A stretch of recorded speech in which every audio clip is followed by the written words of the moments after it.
Disclaimer. Blah, blah, blah, blah, blah, blah, blah, blah, blah.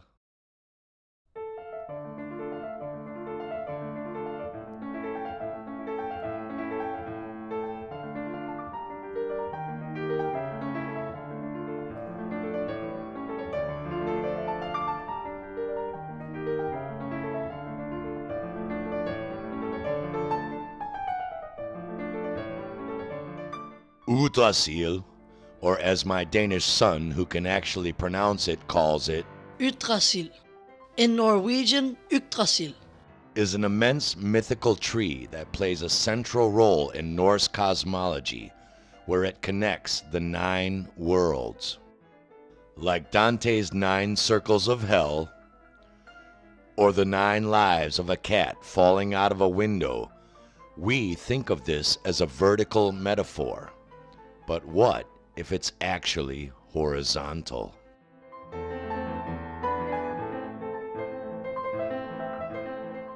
Our 7 continents fit in imperfectly with Tesla's energetic vortex laws of 3, 6, and 9. I'm pretty sure he would have mentioned 7 if it was important. Cami Nodell points out in her brilliant work that based on our current magnetic field understanding of the Earth, unfortunately, given to us by the same bullshit Jesuit con artists who gave us the Big Bang monkey ball Earth,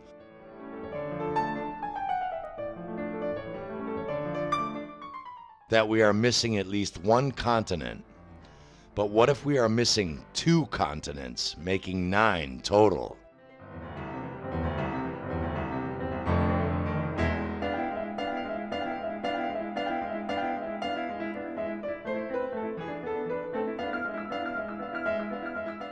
The first, Lemuria, in the Pacific Ocean, once between Australia and the Americas, the crown chakra of the Earth.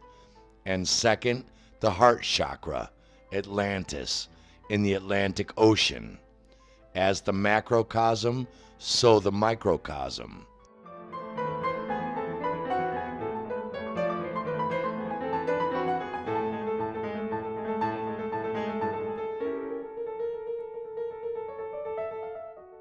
Has microcosmic mankind literally fallen from the Garden of Eden, his higher God mind, losing the ability to think in his higher mind or to feel for his fellow man, animal, earth, and being, because our macrocosmic Earth has literally lost its geographical head, Lemuria or Mu, and its heart, Atlantis?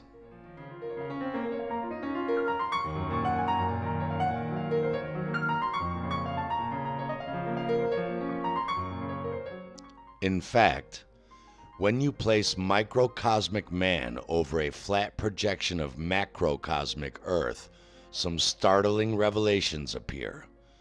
Not only is his crown chakra where Lemuria once was, or his green heart chakra where Atlantis was, but his lungs are right where the dense oxygen-giving forests of the Amazon, North America, Canada, and Alaska are, and his red genitalia chakra of war and lust are right where the scarlet red whore of Babylon are, which is where ancient mystery Babylon and modern day Israel are. But that's none of my business. As Plato stated, the island of Atlantis and the whole Atlantic Ocean is named after Poseidon's eldest son, Atlas. Esoterically, Atl was the Aztec name for the zodiac sign and age of Pisces. Pisces is the feet in the human body. Thus, the Atlantic is derived from the Latin word atlas, meaning to bear, therefore to create support. In mythology, Atlas holds up the world. We could say the same about our heart, as life ends when it takes its final beat. But the Earth is a round record pancake, like the Gleason map, you say? That's okay. When you place the energetic pattern of all creation over that, also known as the esoteric cosmic embryo, it still lines up. Exactly.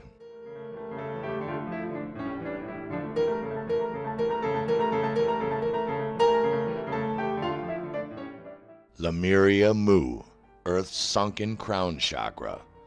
The Amazon, North American lungs. Atlantis, Earth's sunken heart chakra. And the red scarlet chakra whore of Babylon and Israel. Speaking of cosmic embryos, when you zoom out overhead from Mount Rushmore completely, there appears to be a gigantic petrified baby curled up there. But Titans probably weren't real, so that's also none of my business. But let's get back to David Latimer from Part 4 and his unwatered bottle garden. It started with one seed, a tiny bit of compost, and some water.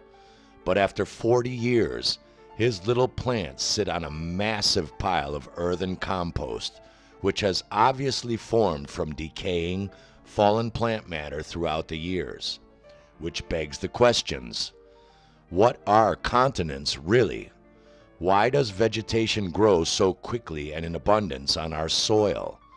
Is it possible that we live and walk on God knows how many years of decaying compost from an ancient world full of gigantic trees that beggars our comprehension?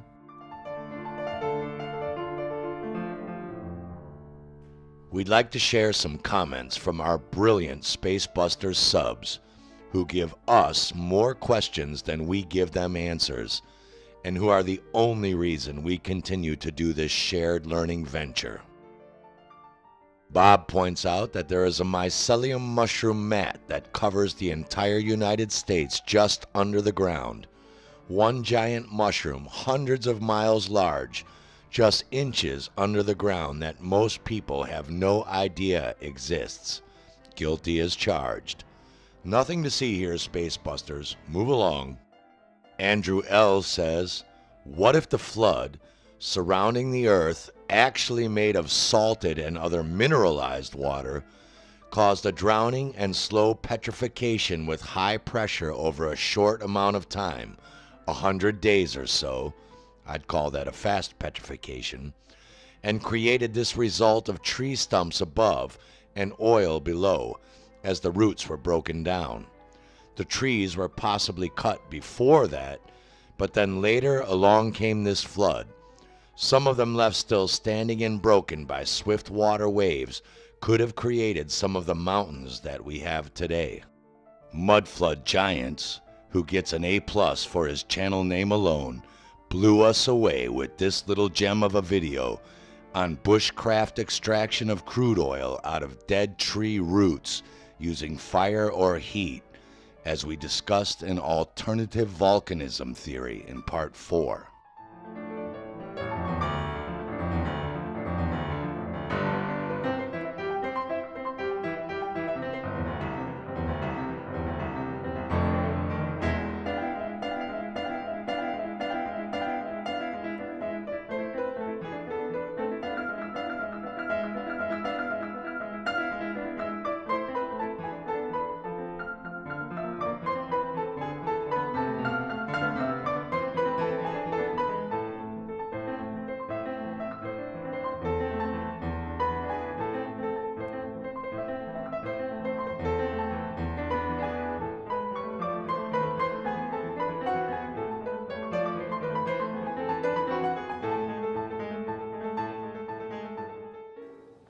I talked to a guy when I was up in Alaska. He said, oh, yeah, he told me he works in the oil field drilling for oil near Barrow.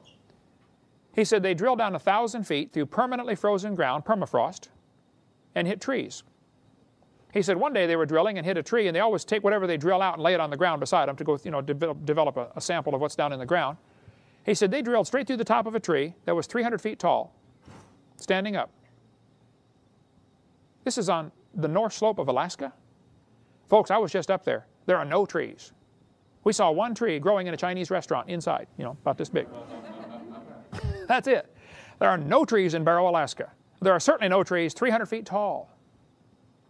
There are very few trees in the world 300 feet tall. Some of the redwoods are that size, but how do you get 300-foot tree standing up under 1,000 feet of permanently frozen ground? What happened? When they drill down through the ice, sometimes they find strange things. Like in Antarctica, they drilled down, which is at the bottom of the world here. Well, we call it the bottom. Of course, you can't tell when you're standing there, but at the south end of the world, they drilled down through the ice and hit coal. There's enormous evidence of huge forests in Antarctica where there's not one tree growing today. There's not a blade of grass growing down there. Admiral Byrd said he found frozen palm leaves under the ice near the South Pole, and thousands of well-preserved leaves found in Antarctica. What happened? 250 miles from the South Pole, they find frozen leaves in the side of a cliff. There are no trees there, none, zero. This article talks about the discovery of these leaves. They have their original cellular content. These leaves are not fossilized. They're still leaves. Up in northern Canada, there's a place called Ellis Island. There on Ellesmere Island, there are no trees at all, none. Yet they find petrified redwood stumps up there. There are certainly no redwood trees growing up there in northern Canada, okay? There are only a few select locations where they grow along the California coast and up into Oregon a little bit. I debated Jeannie Scott. She's the president of the National Center for Science Education in Berkeley, California. The National Center is a little bitty storefront building with 5 people in there. But I debated Jeannie Scott in a debate, and she said, Dr. Hovind, there are 80 separate layers of coal in the Midwest. She's right.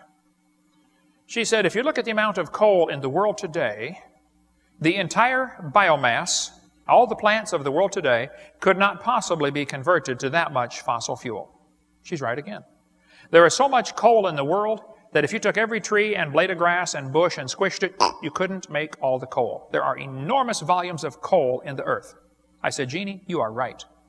She said, well, don't you see, Hovind, there had to be an enormous amount of time to lay down all the coal seams. Oh, no, no, no. Right there, she's wrong. You see, she's looking at today's world and assuming that's how it's always been. The coal we find in the ground today is a result of that flood, which buried the world before the flood, when they had lots more trees. There's a coal mine in Montana that is 10,000 square miles of coal up to 200 feet thick. Someone told me a few months ago they've now found a seam 300 feet thick. That's a lot of coal. A lot of coal. And sometimes in coal, human artifacts are found. This bell was found inside a lump of coal. This iron pot was found inside a lump of coal. The sole of a shoe found inside a lump of coal. We cover more on that on video 6. But the Bible says there were herbs, that's plants, over all the earth. It's not that way today. 70% of the earth is underwater, for heaven's sake. Okay, that's not covered with plants. The earth was covered with plants when God made it. Did you know they find leaves in Antarctica? 250 miles from the South Pole, they're finding leaves. There are no trees in the South Pole. 70% of the earth today is underwater. Did you know only 3% of this earth is habitable for mankind? A lot of it's under desert, ice caps, tundra, mountain ranges that nobody can live on. 3% is habitable. Probably the pre-flood world was, I would just be picking a number and say probably 80% land and only 20% water. The oceans weren't there. The water was in the crust of the earth or in the canopy overhead. But there were trees from pole to pole before the flood came.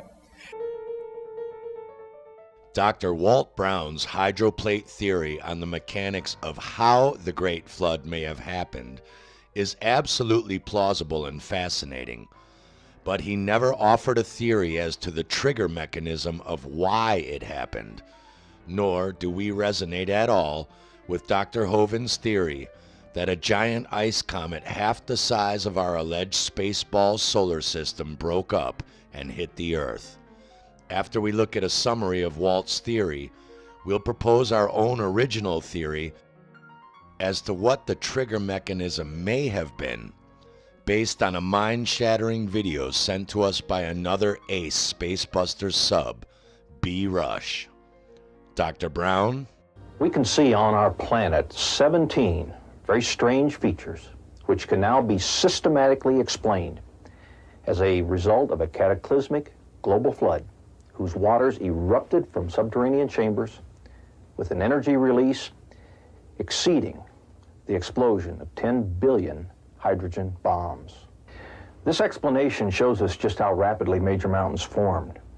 It explains the coal and oil deposits, the rapid continental drift, why on the ocean floor there are huge trenches and hundreds of canyons and volcanoes. It explains the formation of the layered strata and most of the fossils, the frozen mammoths, the so-called ice ages, and major land canyons, especially the Grand Canyon. The pre-flood Earth probably had only one very large supercontinent covered with lush vegetation. There were seas and major rivers. The mountains were smaller than today's, but perhaps 9,000 feet high.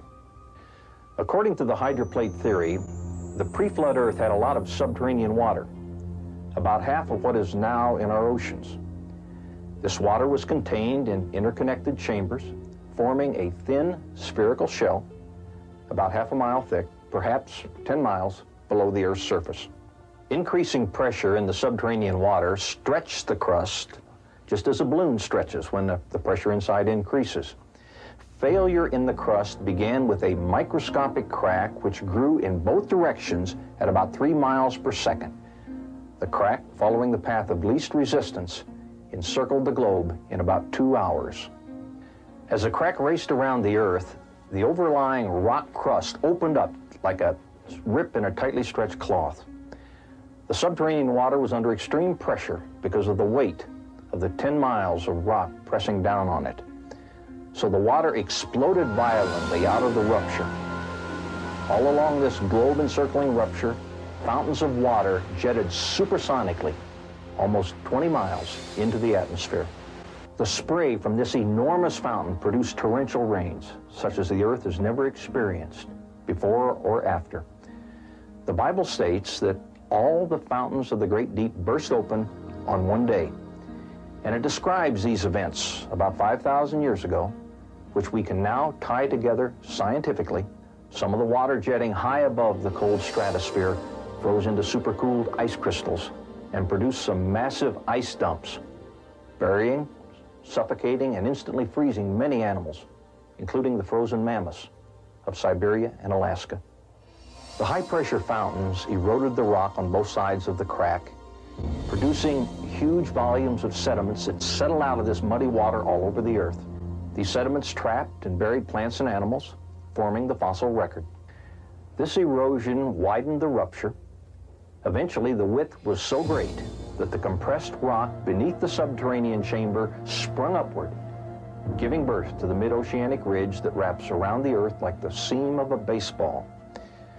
The continental plates, the hydroplates, still with lubricating water beneath them, slid downhill away from the rising mid-Atlantic ridge. After the massive, slowly accelerating continental plates reached speeds of about 45 miles per hour, they ran into resistances, compressed, and buckled. The portions of the hydroplate that buckled down formed ocean trenches. Those that buckled upward formed mountains. This is why the major mountain chains are parallel to the oceanic ridges from which they slid.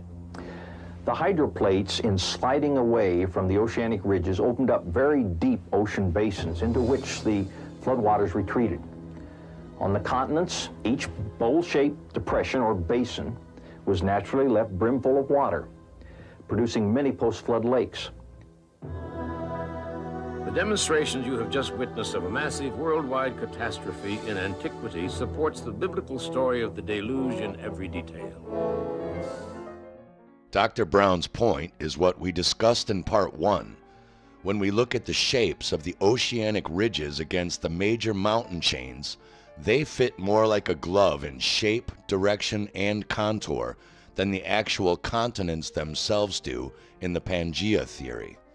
The Andes, the Great Escarpment of South Africa, the Rockies, the Great Dividing Range of Australia, the Himalayas. The Ural Mountains match the Pacific Ridge thousands of miles away. Even the smaller ranges of Norway match the North Sea Ridge. But what mechanism could cause the entire Earth to fracture in these particular shapes and ridge patterns, and why not somewhere else? Back to B. Rush and the video he sent us. These small trees are catching a heavy top wind like a sail, and literally pulling the solid ground up beneath them with their roots. The non-moving leaves on the ground show this isn't even a hurricane-force wind. Of course, mainstream geology tells us that wind plays a significant role in shaping the landscape of our planet, supposedly incrementally over countless eons of time. But as Andrew has proposed in numerous past videos, the Earth's wind-sheared landscape reveals unique patterns which may have been produced by ionized shock waves in primordial electric storms. In part 4 of this 10-part series, Andrew argues for a new perspective on wind in Earth geology, not as a slow erosional force, but a short-lived and violent one. If you study Earth's surface and look at details in its form, there are obvious patterns. Arcing patterns of mountain ranges and island chains, strange swirls and looping cracks on the ocean floor, and on close inspection there's harmony in the shape of mountains and other terrain. Sometimes it's geometric with triangles, arcs, and star patterns, but usually it's more fluid, like a crazy paisley. Consensus thought is this is a result of a series of unrelated events that occurred over billions of years, driven by the slow churn of Earth's crust subducting the continental plates and the constant wear of erosion. EU thinks it didn't happen that way. We think it was caused by electricity, and the patterns we see make more sense if viewed in the context of our theory. The face of the Earth was shaped by 3 primary means: volcanic eruption, lightning, and wind. It occurred in primordial storms which ionized the atmosphere, charged the ground like a battery, and discharged energy the same way we see today: earthquakes, volcanoes, and storms. Only these storms were beyond biblical. They occurred before man arrived. What we are talking about today are the storms of creation, which shaped the face of the planet. Because wind played the biggest role in laying and piling the sediments we live on, its effects are most visible. The evidence is in supersonic shock waves imprinted on the land. Once you start recognizing the characteristics of wind-formed topography, it becomes almost impossible to ignore. This indicates the jet stream velocity transitioned from supersonic to near subsonic velocity along the wind front of this dune. But what if Andrew's assumptions that this sudden superplasma storm was primordial are wrong? And what would happen to the ground if subsonic and supersonic winds hit an Earth full of trees that were not 20 feet high, but 20 to 60 miles high, with an interconnected root system deeply entrenched in the ground? Could this be the mechanism that caused the cracks in the Earth in Dr. Brown's hydroplate theory? Could this be why none of the ancient megatrees are left standing today? Were they literally ripped out of the ground by the roots, by supersonic winds and the ensuing worldwide flood? All right, that's Walt Brown's hydroplate theory, which I think is excellent. A couple key things he talks about in there is that the canyons had to form quickly as lakes overflowed their boundary. But the other thing is about the mid-Atlantic ridge. What would cause that? This picture here shows that if a spring is compressed and you have 2 bricks on top of it, as the bricks slide apart, all of a sudden the spring's going to pop up in the center. Granite apparently was the original basement rock, and it was not formed by melting rock cooling down. Well, Halos.com, Robert Gentry has an excellent book called Creation's Tiny Mystery, which proves granite was never a hot molten mass. It was created instantly, like the Bible says, under water. We covered that on video 7. Under the granite was apparently a layer of water where the subterranean water chambers were, and then a layer of basalt, which is a different kind of rock. The basalt underneath would spring up into the crack as the mid-Atlantic ridge got wider. As these ridges widened, as Walt Brown says, it's going to spring up. The basalt will bounce up in the center, and the plates will slide away. So there was movement of the plates, but that's not proof for Pangaea. Now what happened, as the basalt springs up, it's going to crack, and water's going to fill in the cracks. Now today, they're not only full of water, they're full of sediments. It's been 400 years since the flood. The cracks are gone. They're all full of dirt. But when they measured the magnetic intensity, what they were actually finding were the cracks where the water rushed in. Because as basalt cools down, it stores a stronger magnetic field. If the basalt is hot, it doesn't store a magnetic field. You can put a magnet in your oven, heat it up, it'll lose its magnetic strength. So it's simply finding the cracks where the earth busted up into plates. That's all they're finding. Get the book if you want more. He's got a whole section on that in his book here in the beginning. Hot basalt loses its magnetism, and cold basalt stores a strong magnetic field. So that's what they were finding at the bottom of the Mid-Atlantic Ridge. There are no places where a north-seeking compass points south. Now, it is true there is still a little bit of subduction today, as in, plates of the earth are being drawn under. If you ever cook pudding or something, and it develops a skin on it, sometimes the skin on the pudding all of a sudden will just sink to the bottom. And if you push it down in one place, it'll draw more down with it, okay? I think some of that is happening or has happened with the crust of the earth. Sections have slid down under. Hawaii, for instance, is over a hot spot, and it appears to be moving. I think there is plate subduction right there.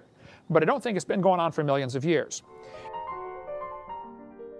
But if basalt is allegedly formed from the rapid cooling of lava, rich in micronutrients such as magnesium and iron, found in abundance in plants and trees, exposed at or very near the surface of a terrestrial planet, then what the hell is it doing miles below the surface as a bottom layer of earth crust underneath a massive layer of granite and even at the bottom of our oceans? How did it get there, if not a foundation of tree and plant roots, and not once very near the actual surface of the earth, as geology claims? As Clive Mossmoon sarcastically pointed out in Part 4, the structures like Devil's Tower you are calling tree stumps are made of basalt, which never has more than 60% silica. Petrified organic matter like trees should be in the 95% silica range. Oops. Oops indeed, Clive. But we had the same thought about the giant tree theory. If trees are carbon-based, why are petrified organic matter 90% silica? On the Jesuit periodic table of theoretical atomic particle elements, carbon and silicon sit right next to each other in group 14, the carbon family. Just like the Jews, Muslims, and Christians all belong to the same Abrahamic religions. As they say in Thailand, same, but different.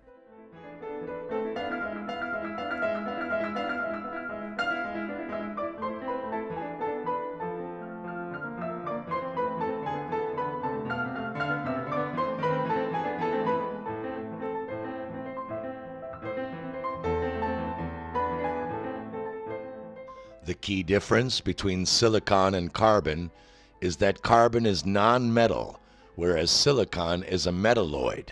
I have no clue what that means, and apparently neither does lamestream science, as they define a metalloid as an imprecise term used to describe a chemical element that forms a simple substance having properties intermediate between those of a typical metal and a typical nonmetal. There is no single property which can be used to unambiguously identify an element as a metalloid. Well, that clears everything up. Thanks for that. And it doesn't take long for things to petrify, not at all. Things can petrify very quickly. We've got some examples here on the table of things that petrified very quickly. I'll show you those in a second. Here's a picture of a petrified water wheel. Here's petrified firewood. It was chopped on before it got petrified. You can go to Southern Forest World Museum in Georgia, Waycross, Georgia. There's a mummified dog stuck inside a tree. Some people say it's petrified. I don't know if it's mummified. I've not been there yet. But anyway, how can a dog get mummified just in probably a few years? Chased a coon up the tree, got stuck. They named it Stucky, of course. That's the name for the dog. They had a contest to name it, and so they called it Stucky. They cut the tree down for firewood. There's a dog inside. Here's a petrified cowboy boot with the cowboy's legs still in it. The boot was made in the 1950s. Got his leg shot off or torn off or who knows what, but there's his leg petrified. Here's a petrified fish giving birth. A petrified hammer was found from a Marine barracks from World War II. Petrified hammer. Petrified hat found in New Zealand.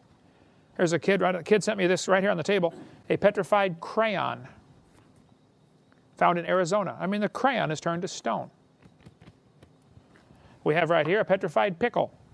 It's in our museum. Well, it's here tonight, but a guy sent me this and the jar with it. The jar is still in our museum. He said, Brother Hovind, I found this old house in Montana. The roof was gone. The house had been empty at least 30 years.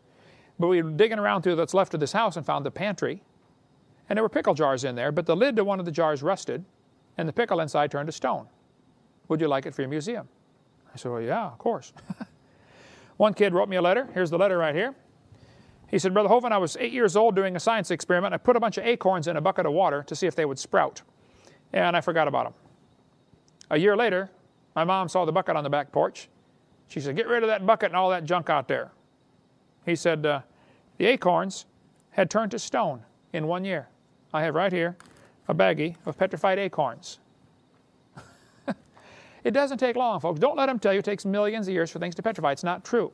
A guy sent me a picture of a petrified pin cushion. The pin cushion, you can see the pins had rusted off except where you can see the rust marks where the pins had been stuck in there. Petrified pin cushion.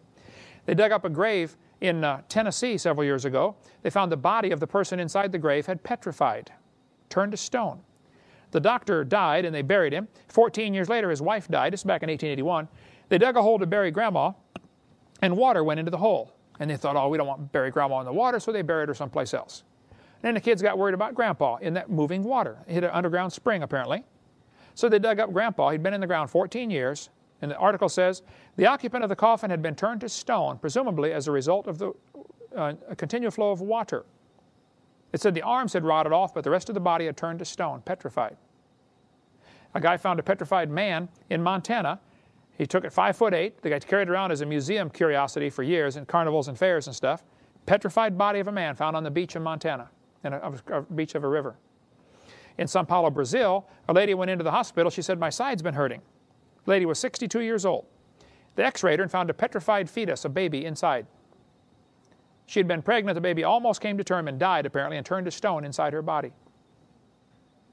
62-year-old lady with a petrified baby inside. Here's the article. You can read it for yourself. I met a guy in Maryland who said he worked at a hospital, Brian Lackey, who lives in Washington, but there's his phone number. He was in Maryland. He said they brought a lady in there and took out a petrified fetus out of her body. The baby's in the museum now, or in a medical hospital up there.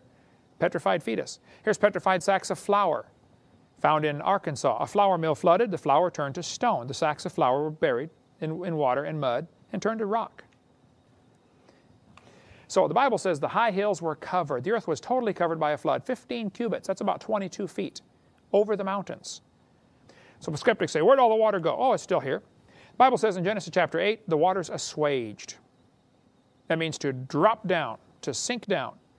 If we filled this room 4 feet deep in water, and then all of a sudden the floor caved in over here and dropped down 10 feet, that's going to suck all the water from there into the hole.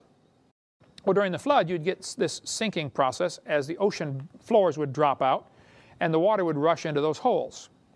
The Bible says the water stood above the mountains. So I think during the first few months of the flood, the animals sorted out and fossils were forming.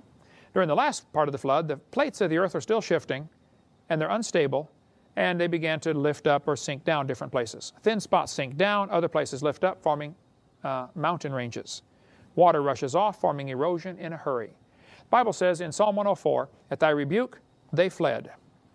At the voice of thy thunder, they hasted away, talking about the water. It says they go up by the mountains, they go down by the valleys.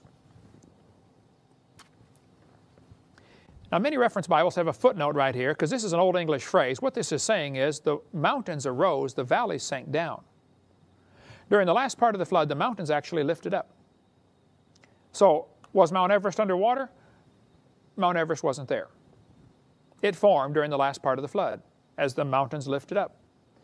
So that area was underwater. That's how you explain the clams on top, but Mount Everest technically wasn't there until after the flood, or during the flood it formed. The ocean crust is thinner than continental crust.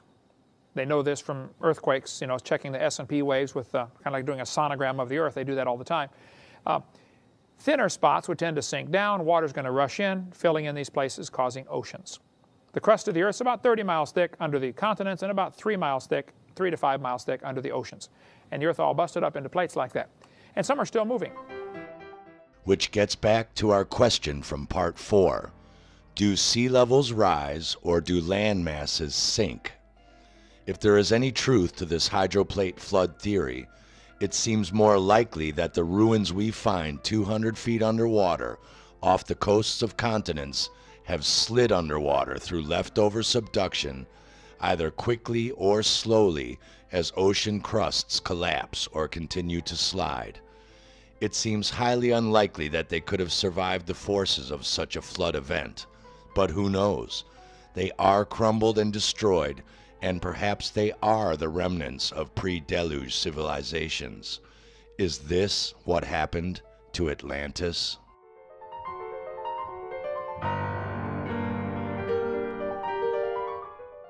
And why are the crusts 30 miles thick under the continents and only 3 to 5 miles thick under the oceans?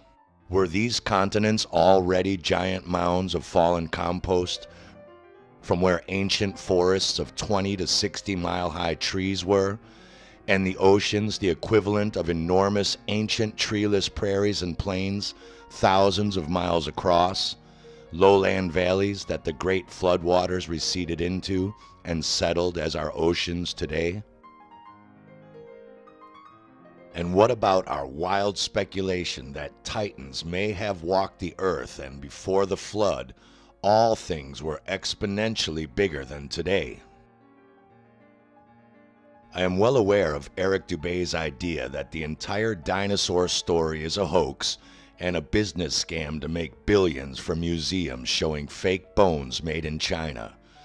I agree with the latter part and do agree that certain alleged dinosaurs are complete fabrications to make the industry seem more exciting and imaginative.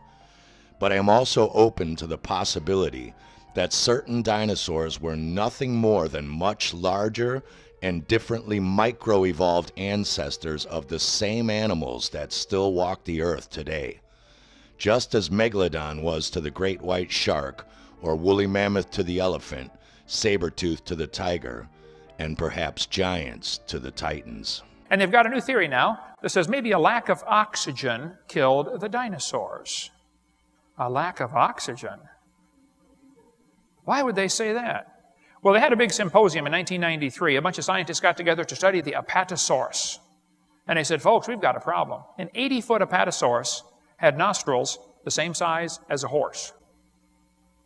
How is an 80-foot animal going to get enough air through nostrils the same size as a horse? He'd be sucking so hard trying to get a breath, it'd set him on fire from the friction from the wind whistling in there. They couldn't breathe. Well, apparently they did breathe because bones of dinosaurs are found all over the planet. Even in Antarctica and Alaska. I mean, dinosaurs lived everywhere, okay? So how could an 80-foot animal get enough air? Well, today he probably couldn't. Not to get 80 feet long, but I think before the flood came, they had this canopy of air or of water or ice that would increase air pressure. Plus, they had richer oxygen. You know, when they drill into the amber, how many saw the movie Jurassic Park, you know, where they drilled in to get the mosquito blood out? Sometimes in amber, which is petrified tree sap, they find air bubbles in the amber. When they analyze the air bubbles, they find out they're 50% more oxygen than we have today. Today, we're breathing 21% oxygen. Amber bubbles have 32% oxygen. Did you know if you lived in a world with double the air pressure and 50% more oxygen, the Earth had more oxygen in the past than it does now? Now, you kids are going to be told in textbooks that the Earth had no oxygen at the beginning when life was evolving, called a reducing atmosphere. That is baloney. We cover all that about video 4, about how life began. It could not have evolved with oxygen or without oxygen.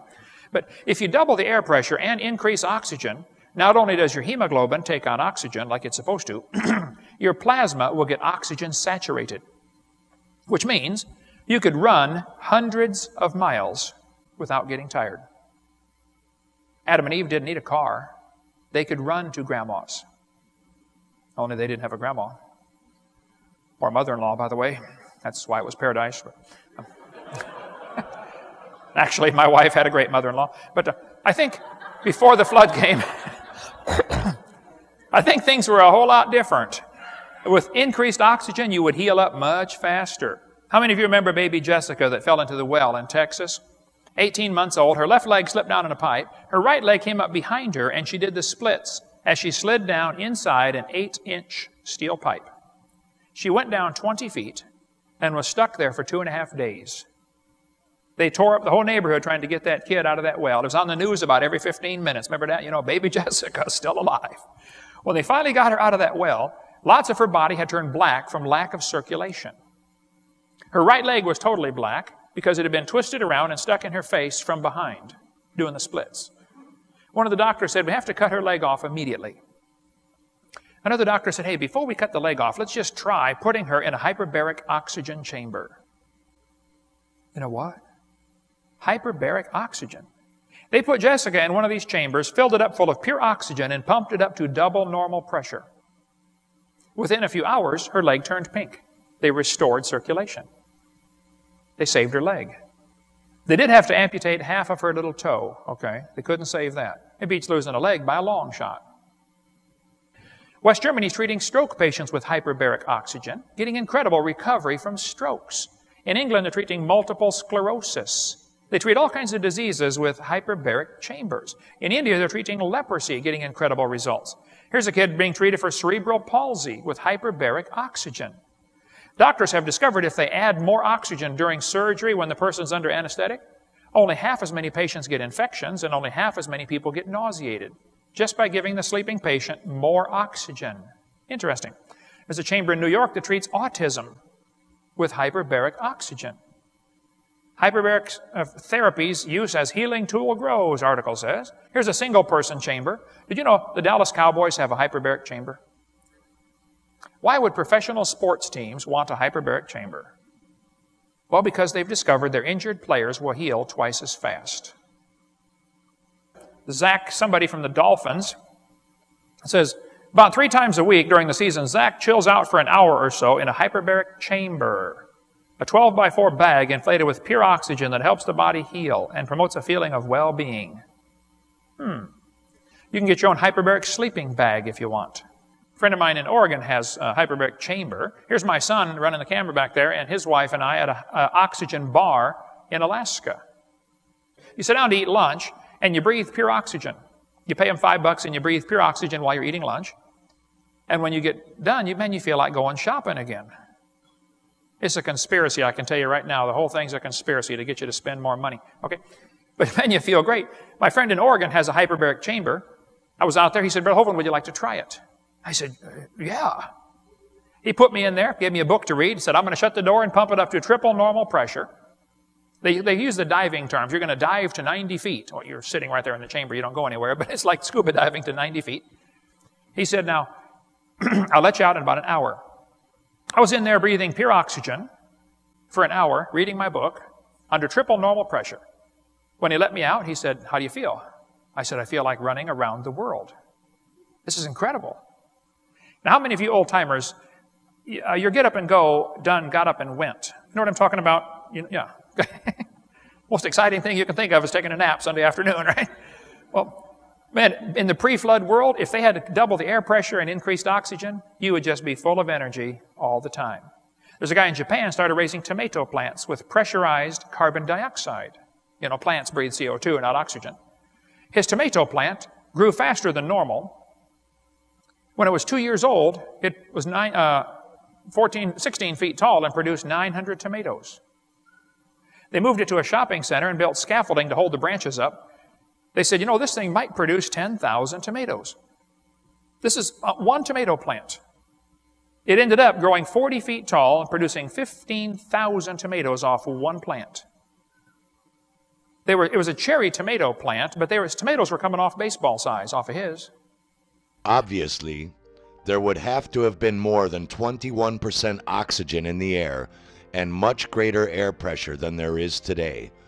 There would have to be a mechanism as a means of delivering massive amounts of oxygen to the atmosphere, like, for example, photosynthesis from 7-continent-sized jungles or forests, each 20 to 60 miles high, and obviously some kind of sealed container to trap and compress all of that extra gas into massive atmospheric pressure. As for where, then, did the rest of these alleged gargantuan trees go?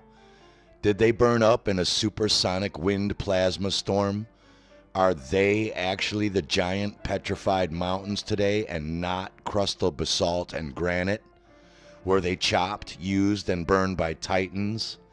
Are they buried under post-flood sediments and we're all standing on them right now?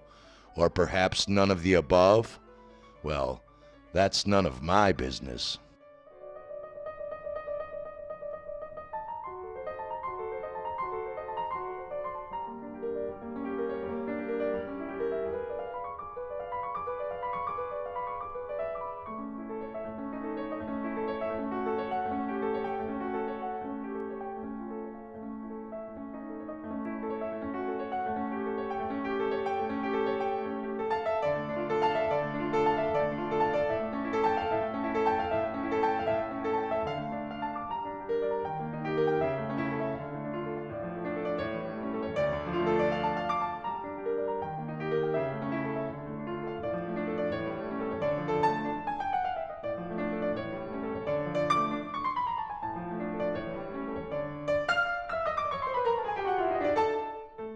Stay tuned for Atlantis Rising Part 5, Why We Can't All Just Get Along.